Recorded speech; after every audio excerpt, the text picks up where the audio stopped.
Welcome to the BuyBox Experts podcast. We bring to light the unique opportunities brands face in today's e-commerce world. This is Eric Stopper, and welcome to the BuyBox Experts podcast.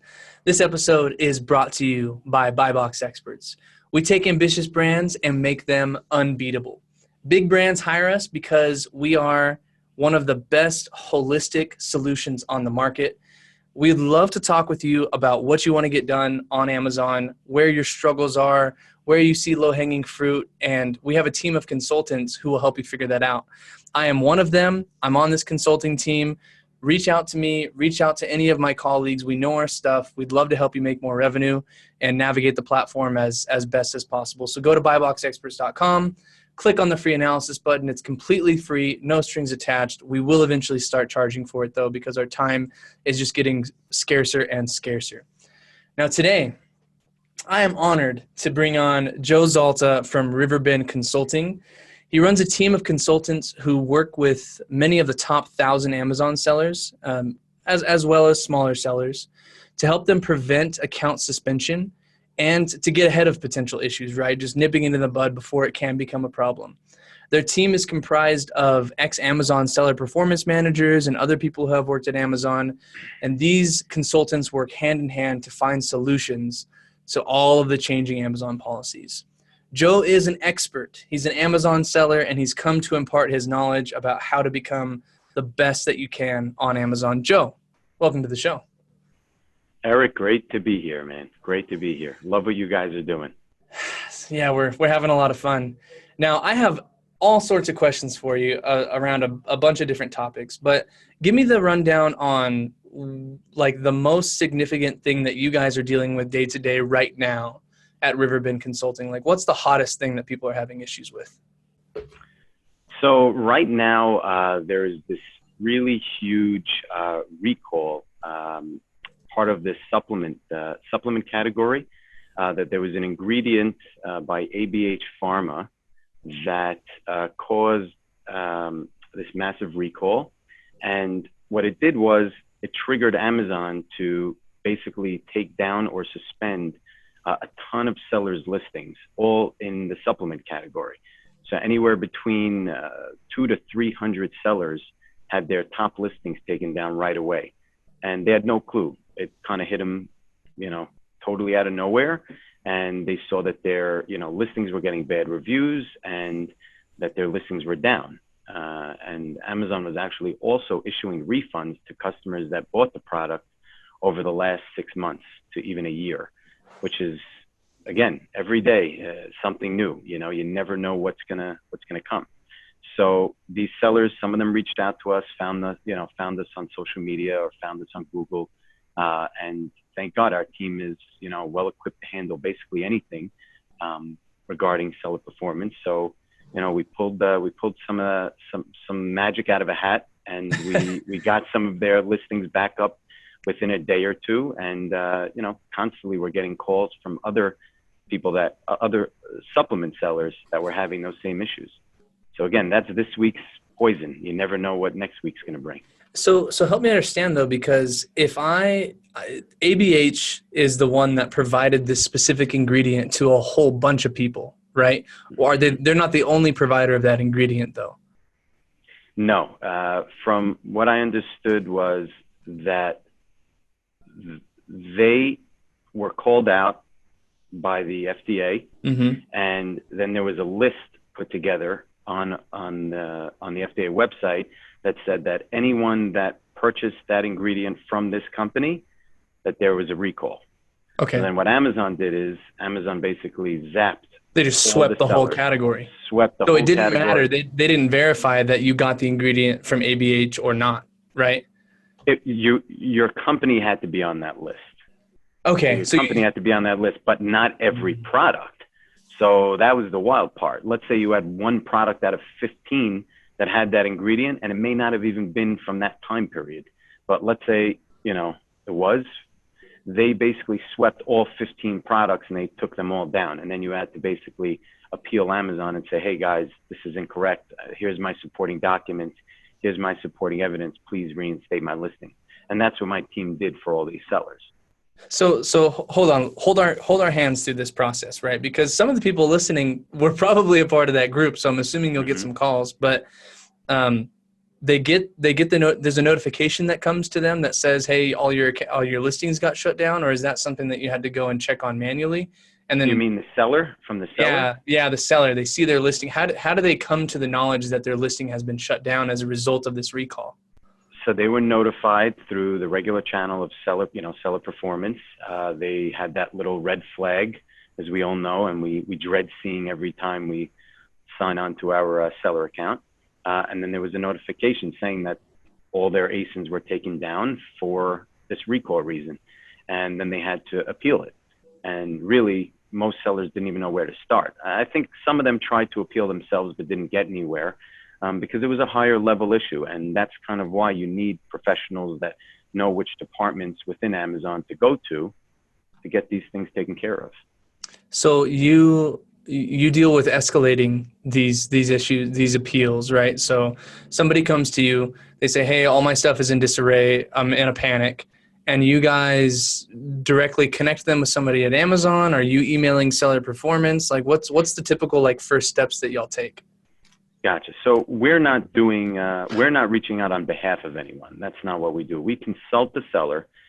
We immediately have a conversation with them on the phone, which not every company does, but we like to get to know our people that we work with. And we hear their side of the story. Then we do a full analysis of their account and of the issue that they got suspended for. And then we comprise we put together a plan of action for them, and then they submit it. And then we tell them where to go to. First, we always start from the bottom. And if the entry-level team could take care of it, they do. If not, and we feel like it needs to go to a higher department, then we go to that higher department. Right on. That makes a lot of sense. So kind of like going to school and saying, talking to the teacher first, the teacher sends you back and you say, "Can I speak to the principal, please?" Not that you would ever do that, but Sure. Yeah. Can I speak with the regional superintendent? Yes, exactly. So one question that's always been burning on my mind because I don't interface, I don't offer this seller performance consulting myself. The people on our team will consult at a mid-level on these kinds of things. But how often when a seller comes to you, are they just totally in the wrong and they're just this, piece of crap seller that's trying to cheat and counterfeit and stuff like that? How often does that happen? It happens. It definitely happens. It's usually discussed in my team. We're a very tight-knit group, and we all talk on the chats and Zooms and Slacks and all that. It definitely comes up. We use some pretty bad words for those people, not going to lie, internally. But there's a handful out there that know they're doing wrong and are trying to beat the system. And we usually don't work with them, to be honest, because if we don't feel we can help someone and get them back on, at first, when you're writing an appeal, you first have to admit your wrongdoing. And then the second part of the plan of action usually has to do with remedying the situation or explaining how you're going to avoid it from happening again. But it has to be the truth. If you're going to do it again and you're going to continue to be a repeat offender, you're not going to last long on the platform. So we usually don't work with those type of sellers. And there's a bunch of stuff to unpack in there. There was an example on your, I think y'all posted it on Twitter maybe, but you walked through this scenario, and I wonder if it's true, right? This is what it says. Imagine that you sold a gorgeous designer sweater on Amazon via FBA. Your buyer wore it, spilled wine on it, let their dog take a nap on it, and then they returned it. You likely expect an industrious Amazon.com fulfillment center employee to open the box, be hit with a sense of wine and dog, notice the red splash of color, and throw the sweater into the unfulfillable inventory. Unfortunately, you may be wrong. Is that a story that actually happened, or is that just an example? No, that's just our marketing person being very creative. But, yeah, no. But things like that happen. I've heard cases very recently of cell phones, because we deal with a lot of electronic sellers. And, there's apparently this factory in China that makes pieces of, or like a weight, right, that weighs the exact same as an iPhone.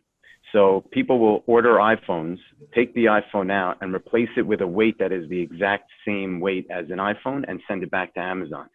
And this is what I heard. I know, Eric, it sounds crazy, that someone at Amazon would just basically put it back into fulfillable inventory. And then what happens though when that, obviously like and then eventually it's going to lead to a complaint, because then another customer is going to get that weight and they're going to say, I got to wait instead of an iPhone. And that'll be on, get a negative review, or that'll be on Apple, inauthentic. Right? But in that situation, if I'm Apple, right, can't I just go and say the last person that purchased this item is responsible for this because they, this is a returned item. You know what I mean? There's like no way to track it. Really? No way to track it. No, it's going to come back, and as long as it gets marked as a fulfillable inventory, it goes right back into your inventory. Interesting. Now, I want to know a little bit about who these people are at these industrious Amazon.com fulfillment centers, right? I'm assuming we got maybe a little bit over minimum wage at these facilities, or do they try to stack it with some real professional warehouse managers? Like, who is calling the shots on whether or not my inventory is re-fulfillable? So I wish I knew. I mean, I actually have been to a fulfillment center, but I don't think anyone realizes how important of a job that is, because it literally can suspend someone that's selling $100 million on Amazon, and it's up to some person that gets, a return and says, oh, this is fine, let's put it back. I can't imagine that it's a high position there, but, we've seen Amazon being trained in a way that is helpful for the seller, but at the end of the day, it's all about the customer. I think we can't forget that. Bezos has always been about that, and everyone in his company is about making sure that the customers come back to Amazon. Now tell me a little bit about this, because this is a point that you emphasized to me even before this episode, right? And that if you want to have a long-standing, excellent relationship with Amazon and you want to thrive on the platform, that you can't forget this customer-centered philosophy, this thesis that they have for their company. What does that actually look like day to day managing an account? Like what kind of things do you do to make sure that you are keeping that in mind, right? What does that actually look like in practice? That's a great question, Eric. I think a lot of people lose sight of, at the end of the day, you're on their platform. Sellers get very full of themselves very quickly when their product starts to fly on Amazon. And then they forget what actually got them there and what the purpose of selling that product was. And it's to offer a great value to a customer that's going on Amazon and buying the product on Amazon because of Amazon's equity, brand equity. People trust Amazon, right? Whether it be the reviews or the speed to delivery, or, just the convenience factor. But at the end of the day, as a seller, you need to remember that the customer experience is the most important thing. And as long as you stay focused on that while you're building your inventory levels, while you're launching new products, everything has to be built around making sure that the customer is going to have a good experience. If you have a decision to make with the factory that you're making your product for a private label seller, let's say you're a private label seller, and you can either pick a cheap packaging that's going to break in the mail, or something a little bit nicer that the customer is going to get and say, you know what, this is a good purchase. Don't be cheap. Eventually, it's going to bite you. Do it the right way. And as long as the customers are happy, leave you good reviews, your product will stay at that top spot. You'll continue to get sales, and do it the right way. So that's one really specific example, and thank you for that. So I talked with a seller this morning they sell jewelry, which was the second market that Amazon ever messed with. First was books, then jewelry. And they have this nice, it's like a book, it opens up and it's got this little card in there, and you can see the jewelry draped and it's all nicely printed. But they also have these little pieces of paper, right, that they can pack them in. And it's just like this little foldable envelope, and they can put the earrings in there. So between those two, in your opinion, right, we should go with the really super nice one that maximizes that customer experience. Because when I was talking with them, I was thinking, okay, let's walk through what the customer experience looks like for the people that buy your products. Mm-hmm. It arrives on their doorstep, right? And what does everybody say? Hey, I think this is the blank that I ordered. Hey, I think these are the earrings that I ordered. They tell their significant other or dog. They rip it open, this nice bubble wrap pack. They rip it open, it falls into their hand, and then they instantly will like open it up and then take the product out, and then they'll probably like wear it in that instant, right? So in all of that, are we really as customers, do we care that much about the aesthetics of when we open that Amazon, the box inside of the Amazon package, or is the fact that it came from Amazon a delightful enough experience? You know what I mean? Yeah, that's a good point. But I also think that, we run into a lot of problems with people that have very high return rates and damages and things like that. And when I said packaging, I don't mean spend extra money and put an extra print on a package or just, increase your costs for no reason. I'm more talking about having that package secure and not have it get damaged in transit, and making sure that it fits the product. I think that's a very important part of what I was saying, because at the end of the day, imagine how many people get their product that they've been waiting for. Like you said, it's almost like Christmas every day now with Amazon. People just wait on the side of their door for the boxes to pile up, and you open up that box and your item is damaged or, dented or the bag exploded or, I've actually had it happen to me. I bought a shampoo and the whole shampoo exploded in the bag. So I'm more talking about that. But you made a great point. People want to open that thing, put it on, and just enjoy. And they love the Amazon experience. Everyone does. In your mind, so there's been this long-standing conversation about product inserts, and Amazon, I know for a fact they throw a fit about some of them. If it's like direct link to your website, or if it's doing something black hat, like saying, hey, like leave us a review and take a picture of it and all that stuff, like that kind of stuff aside, do you think that those little marketing inserts get in the way of the customer experience, or is there a way to make those an enriching part of the whole, unboxing and using of the product? I don't think it's super important. I mean, listen, I know Amazon frowns on driving traffic away from Amazon, which they should. And I could tell you this for sure, that especially since January 1st, I've seen Amazon crack down more and more on anything to do with soliciting reviews or sales rank manipulation or anything like that. So, guys, beware. Really don't play those games. They are on it. But when it comes to these inserts, if it's something that, you feel could add value but not pull business away from Amazon, I don't have any problem with it. Yeah, like mine is instructions, right? Like it's just got a simple, like, hey, this is how you use the thing. But that'll improve your return rate. People know how to use it. I'm always thinking about the fact that, like, a lot of people, I mean, I know I haven't read all the instructions of every product that's ever been sent to me. I'm wondering if there's a way to make that easier, right? Do you have any recommendations for like how to provide instructions for a product to somebody to make sure that they will actually read it? Well, it doesn't have to be instructions as a printout. What about adding a video to your listing? That's been a very popular, a very popular thing that I've seen recently on some of the larger sellers that we're working with. Investing in a short video of your product or how it's used can probably help with that. I mean, again, print and more things in the mail and more things in boxes, people throw that away. You nailed it before. But if it's something that you need to teach the customer how to use a product, I think a video or a really nice lifestyle picture or PDF would be a great way to do it. Yeah, I definitely agree. By the way, shameless plug, we will do all of those services for you at BuyBox Experts. So come and hit us up. You'll do it well.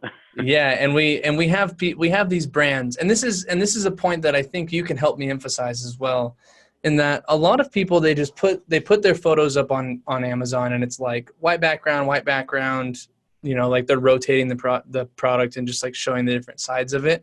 Mm-hmm. And that's a wasted opportunity, right? That's a waste of assets on Amazon. If you can sell, like if you were face to face with a customer and you can sell that customer by showing them all this great marketing material and saying all the right things, why wouldn't you do that in your Amazon listing, right? Like, why wouldn't you put your best foot forward? I feel like a lot of people lack that. And I think it speaks very heavily to your emphasis on this customer experience.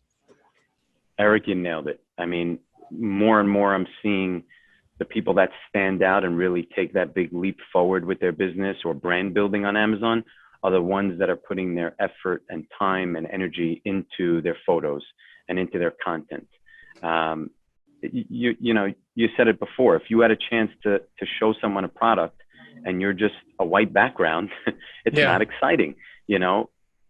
I think even having like a brand statement or like a mission statement as one of the photos is a great thing to do. It kind of just legitimizes and validates the brand. I think lifestyle images are super important, especially if if they really relate to the product's use. And then also if it's a variation item, showing all the colors and all the or sizes or whatever it may be as one of the pictures as well. It's kind of like a cross promotion. There's so many exciting things that you could do with those 7 image slots, and the people that are taking advantage of that are the ones that are winning.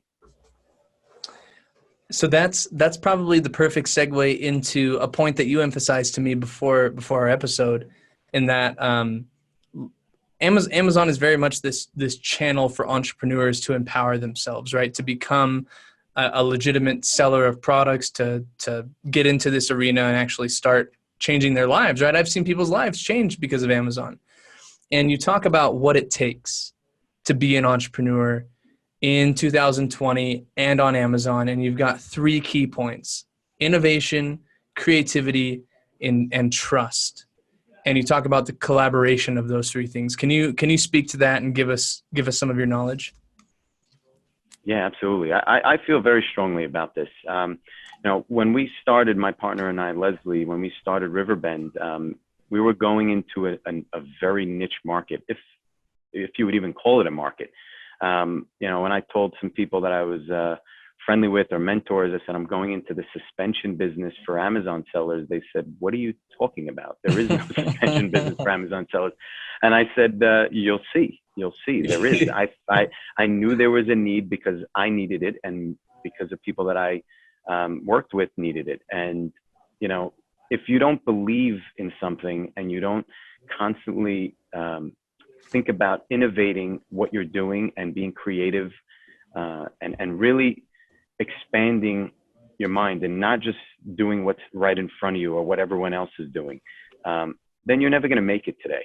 And it's the same thing with an Amazon seller when it comes to products. If your only game is to just copy a product and not improve it or not add something to it, you're not going to last very long. And it's the people that are constantly innovating and using their creative mind to improve products or improve the function or improve value. Those are the people that are winning. And it's not only on Amazon, it's in all business. We've seen it time and time again. And then the last point that I feel very strongly about is having a collaborative approach. These days, with the amount of facts and knowledge and data that's out there, you're not going to know everything. The smartest guy in the world doesn't know anything. I mean, there's so much out there. So the more you work well with people and use their strengths to your advantage and to speak to people respectfully and get their take on things, it just makes your team and what you're doing better and stronger. And I could safely say 100% that our company wouldn't be where it is today without that mentality. We've added amazing team members to our team over the last 2 to 3 years, and we're only going as far as our team brings us. And the way we work together that's what it's all about. There's a lot to unpack in there. So people ask me every day, every single day, what's the next hottest thing on Amazon, right? Like, what should I sell? And what I tell these folks is typically, hey, send me a list of products that you think you want to sell. And I can tell you what the market looks like for those. Very, very simple, right? Like, I'm not gonna go and do the research for you. But let's talk to those product developers for a second, right? These people that want to get into Amazon. No, you don't go and source the same weighted blanket. right? You don't go and source the same cell phone charger. You don't source lighters. If anyone ever looks at the lighter industry on Amazon, it's such a mess and they're all the same. So you talked about adding something, improving functionality. I'm wondering if you can help come up with an example, and I know I'm putting you on the spot for that, but of someone that took a popular product category or even an unpopular one and made some sort of little innovation to it that helped them take off. One that comes to mind for us, and I'll give you this chance to think about it, is we have this client of ours who sells a product called Smart Swatter. And this guy, he's a baby boomer, and he invented this fly swatter that has these little grooves on the front of it that make it so that when you hit the fly, it picks it up for you, and you can flick it into the trash. So when he advertises, it's obvious, right? Wow, this is different, and it's maybe $1 more, but he's only got one SKU, and the guy is just pushing mad volume. Can you think of any examples like that of brands that you've worked with that have really done a good job of that incremental innovation? Well, I want to just take one step back. You said something about, if you're a product research guy and you're looking for the next big thing, I think something that you'd be surprised that could be an opportunity is even partnering with a brand, because a brand is also going to set you apart from the rest of the market. So if you are looking for something and you want to launch something, and instead of doing it as a private label Amazon seller, you may be able to align yourself with a brand, and they might not already have that product, and they may be open to give you an exclusive, right, on that product with their brand. That's going to help with searchability. It's going to help with credibility. It's going to help with a lot of things. So that's just a little tidbit I'd like to throw out there. But back to your question, let me think. There is an item that comes to mind. Recently, I was searching on Amazon for a puff vest. I'm actually wearing one today, but I love that puff vest look, Yeah. So I was looking for a puff vest, and I saw something that came up all over the first page of puff vest. And it was a puff vest with a heating mechanism inside the vest. They may have been around. I haven't really seen them or heard of them much, but it was like heaters built in, an electronic heater. There's like a button, or it just automatically heated up when you clicked it. And I felt, that's a genius idea. There's like hand warmers you've heard of, there's toe warmers, but now you have a heater inside your vest. I just thought that was something cool. And if that showed up on a puff vest page, then that would make me buy something that I wasn't planning on buying. Yeah. Innovative product. I view Amazon as very much a trade show, right? And you're dropped off in a particular part of the trade show based off of what you searched for. It's kind of your entrance. And I mean, if you have the flashiest, coolest looking, easiest to understand product at the front of somebody's search, man, you'll get that sale every time. So yeah, no, I like that one. There's a company called Climate that has like argon gas that flows into their vests. You can look them up on Amazon. They do pretty well. So one other thing that you've talked to me about in the past is being nimble on Amazon. And nimbleness, right, especially for big sellers, seems like something that is just, infeasible. How can I be nimble as this big company? So let's talk a little bit about that. What does nimble Amazon management look like in this day and age? So you made a good point. Being nimble as a large seller usually means, if you're a large seller, you're buying a lot of inventory and you're replenishing a lot of inventory. So it is difficult to be nimble. But what I mean by nimble is if you're going to be able to jump on an opportunity that you see, that's where not being over inventoried, not being tight on cash flow, those type of things are going to really take you and catapult you to the next level. If you're working with a brand and you're managing it well and your inventory levels are not too high and, you're turning through your product, and let's say they come to you and they say, no, I'm launching another brand. Are you interested in taking it on? Well, if you're managing your first brand with them well, and you're not over inventoried and you have all the systems in place and a process in place to run that business, then you could do it on that second brand. The same thing with private label sellers. If you're working with a factory and they're giving you new ideas, you need to be able to jump on that next thing. And you need to be able to do that without destroying your current business, right? Or taking up too much time on the new project where your old project suffers. That's one part of it. I also think that you need to be open to kind of updating and changing the way you do things as you find and learn more about Amazon's landscape. I've just noticed that, especially over the last 3 to 4 months, new things are happening with Amazon every day. And if you're locked into doing things a certain way and not willing to change with the times, you're going to get hurt. Right. And you're going to get left behind. So I just think you always have to be changing with the times, always listening, like to this podcast or to other podcasts, and reading articles, and, being part of groups of other sellers that they're telling you their experiences. You need to constantly be learning. It's like that in life. It's like that in business, and it's like that at Amazon. Where would you recommend a good group is for people that listen to this one, to this podcast? Where would you send people to say, hey, this is a good community of people who's going to be able to help you out? On Facebook, there's a lot of different groups. I think depending on the type of seller you are, there's like more specific groups. There's $1 Million Seller Group. There's a few others for private label sellers. And then also just going to these conferences, and events.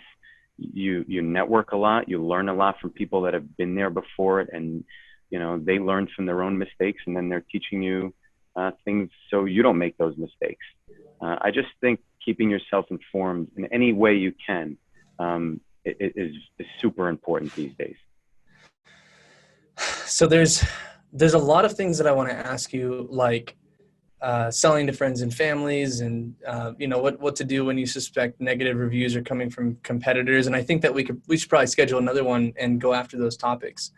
But one thing that I want to help people walk away with today is when folks come to you, they have a problem. You said the red flag is on their account, and they're very much like their back is against the wall, and they're in for the fight of their lives, right? Because something has gone wrong, it's disrupted their business.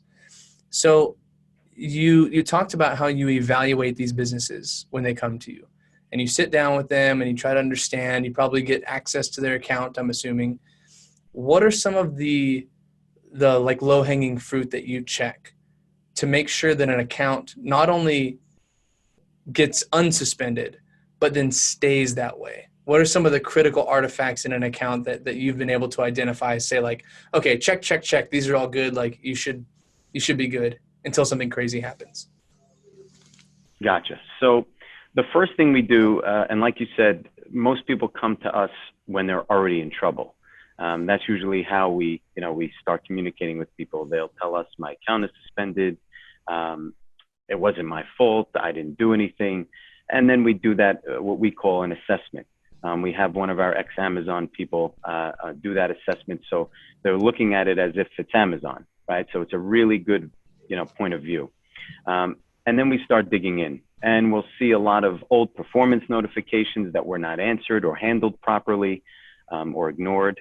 We'll see some customer feedback and negative customer feedback that also attributes to that. And whenever we start seeing inauthentic claims, or counterfeit claims, or even late shipments, those are the type of things that we try to shore up going forward with our sellers. So obviously our first point of business is to get them reinstated. We write a killer appeal. We explain to them what they did wrong. We explain to them that you need to admit that you did these things wrong. And then we come up with a plan for them on how to get their account reinstated. And whether it takes 1 letter or 2 letters or 3 letters, we get it done for them. But then our job is not done. And we're not ready to just kind of leave that customer alone, because they just went through, like you said, the fight of their life. Now, to throw them out back into the woods is not a good idea. We try to educate them and to give them the tools they need to succeed and stay on the platform and selling without Amazon looking at them as a risk. And what do? We talk to them about basically what Amazon told them why they got suspended in the first place. And we come up with solutions for them and plans on how they can prevent that going forward. And everyone is different. Right, case by case. Yeah, case by case. Something we've been seeing a lot is variation abuse. Some of the largest sellers on Amazon, honestly, probably a few of the top 100 over the last few months have gotten suspended because of variation abuse. And, you know, they claim they didn't do anything wrong, but when you really dig in and look at it, they did. And, you know, we explained to them how the actual variations are supposed to be done and what terms of service says and all that. So, you know, sometimes even the biggest guys need a refresher course on the rules, and that you still need to play, you know, in Amazon's sandbox. You can't just do what you want to do. When I hear variation abuse, I think I have one category of SKU, and then I list another category on that same listing. Whereas if I have a shirt and I just put another color of shirt, another size of shirt, that's okay. Is that what you're talking about? Like, talk to me a little bit more about category abuse for our listeners. So variation abuse is, so according to Amazon, you're allowed to offer a secondary color, third, fourth, however many colors you want, as long as it's the same style, same product. And obviously you're allowed to offer sizes, right? But let's say in an example of a knapsack, right? You have this Nike knapsack, and it comes in 3 colors, black, red, and silver. It's the same exact style. The straps are in the same place. The swoosh is in the same place. And then all of a sudden, you know, you get a deal on a different knapsack where the swoosh is in a little bit of a different spot, the straps are in a different spot, and the size of the bag's a little bit different. But you want to take advantage of the rank and the visibility of the listing that's doing great. So you create a variation called a different color or a different style, and you put it on that listing to benefit from the traffic that it gets. That's variation abuse. Okay. Amazon will you know, Amazon's bots will notify, you know, will see that, and they'll basically close the listing and ping you, and you get enough of those and your account goes down. Doesn't matter how big you are. That's great. So those who are listening, right, obviously Joe knows his stuff. His team knows their stuff. And there's just so many different issues. It's going to be hard for us to cover it in just this one episode. So Joe, how do I help people get a hold of you? What's the easiest way for them to get in touch with your team? So the best way to get in touch with us is to just go to our website, riverbendconsulting.com. You'll see about all our different services, and you could just fill out one of the contact forms and click submit. And someone from our sales team will get back to you. And then, like I said, throughout the show, we're very intimate with our sellers. We would get on a call with you or schedule a call with you, and we'll hear your problems out. Perfect. Joe, thank you so much for coming on the show. My pleasure, Eric. Take care. Thanks for listening to the BuyBox Experts podcast. Be sure to click subscribe, check us out on the web, and we'll see you next time.